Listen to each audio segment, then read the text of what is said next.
What's up, comic and pop culture fans? This is James from Midhunter Comics, and today we're talking about the Huntress premium format statue by Sideshow Collectibles. A statue that I think has all but been forgotten, and I don't think that's fair.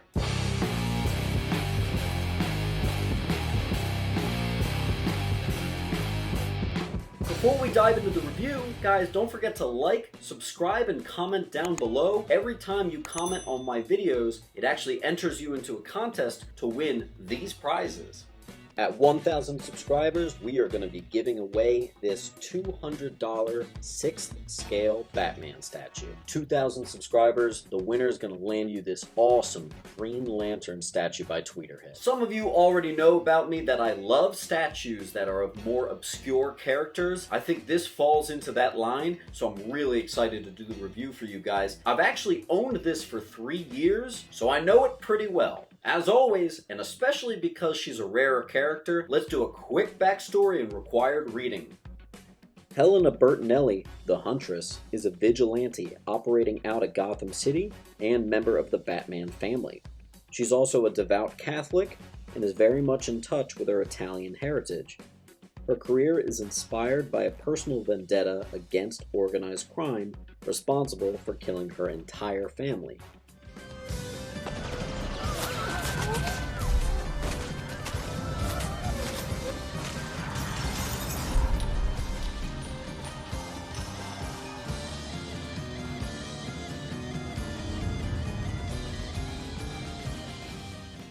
At first, her ruthless methods and willingness to kill made her an outcast from the heroic community, but in time she learned to temper her methods and became accepted by her peers. She's been a member of the Justice League and the Birds of Prey. Some required reading would be The Question, Pipeline, Batman and Huntress, Cry for Blood, No Man's Land, and of course, Huntress Year One. We're adding a new category today, guys, and it's called Where's the Beef? It's a quick overview of any problems I have with the statue up front. My only problem with this one, essentially, is the skin tones aren't perfect, and I also think, where's her cross? I do prefer the fully clothed version rather than the belly shirt version, where it's actually a white cross completely down her chest. I think that looks a little bit better and works with the concept of Helena a little bit better since she is such a devout Catholic. There's also many iterations of her with a Catholic cross. That's not on here anywhere. So essentially, this statue is clearly, I guess, the Hush version, which is a little bit of a shame. I don't love this outfit, but listen, there's not many Huntress statues being made, so I'll take what I can get. And it is pretty sexy, it does look good. And it does match the source material, so fine. Alright guys, so I think we'll start it off with talking about the base. I'm going to start at the very bottom where it has these cool designs along here. I think they did a good job of making it look like effective rust. Some unique designs here along the side. It really plays homage to the Italian roots of Helena. I think the window pane looks good here. Obviously, I would have preferred if that was actual light up feature. That would have been a lot nicer. So the actual base is pretty interesting. It's this weird dragon gargoyle, which matches, I guess, with Gotham City. I do think he looks a bit on the odd side. Obviously, as a Batman fan and a Batman statue collector, I've seen plenty of gargoyles on statues. This might be one of the weirdest ones. And I've had this for a few years now, so I gotta say, still haven't totally gotten used to it. But, I mean, it does work.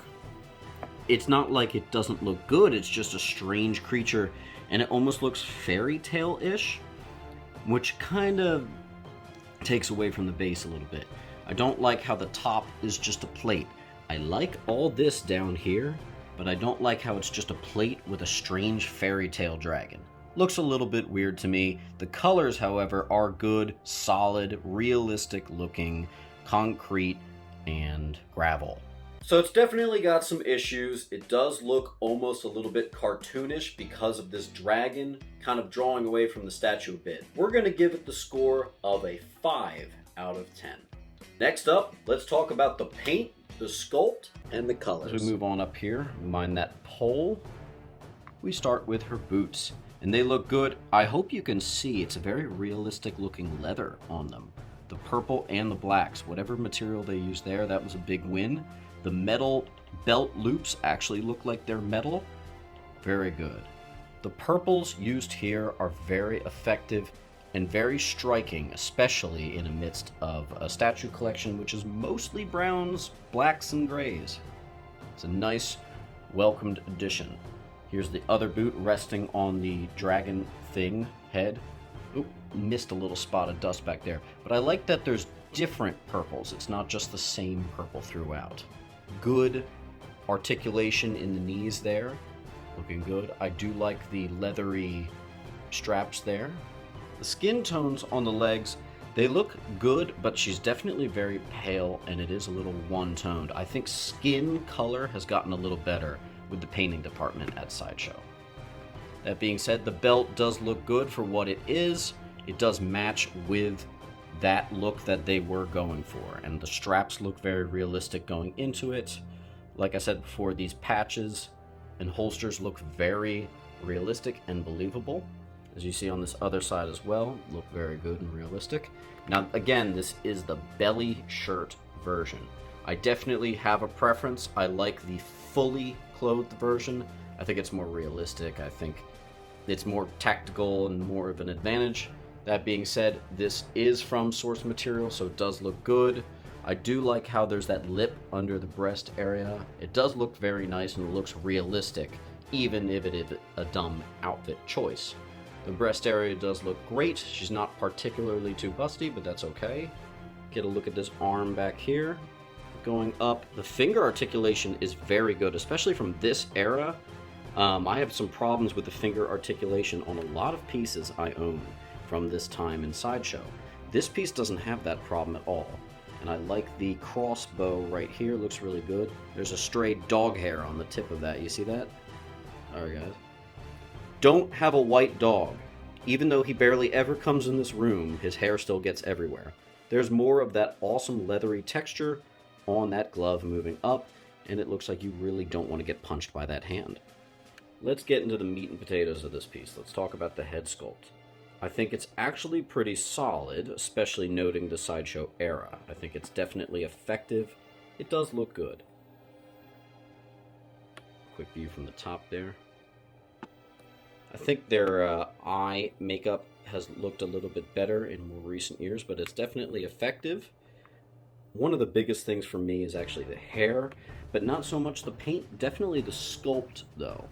That's some of the best Sideshow hair you'll see. It does flow very nicely, comes out to the side, and there are little blue accents in this, which looks very good. So if you'll notice, there's little bits of purple on this cape here. Sideshow, it was a manufacturing error. Sideshow sent everybody an updated cape. My lazy ass is too lazy to put the new cape on. It is actually sitting in the trunk of my car and has been there for about 3 years. Yeah. Get a quick pan back shot, show you how awesome this looks. I did get one of the extremely low edition numbers. Maybe that's why my paint was so good. My paint apps are perfect. There's no overpainting anywhere. No bubbles, nothing. So I really think for this era from Sideshow, I think the paint, the sculpt, and the colors are pretty much as best as they could possibly be. We're going to go ahead, we're going to give the paint a 9 out of 10. The sculpt, an 8 out of 10.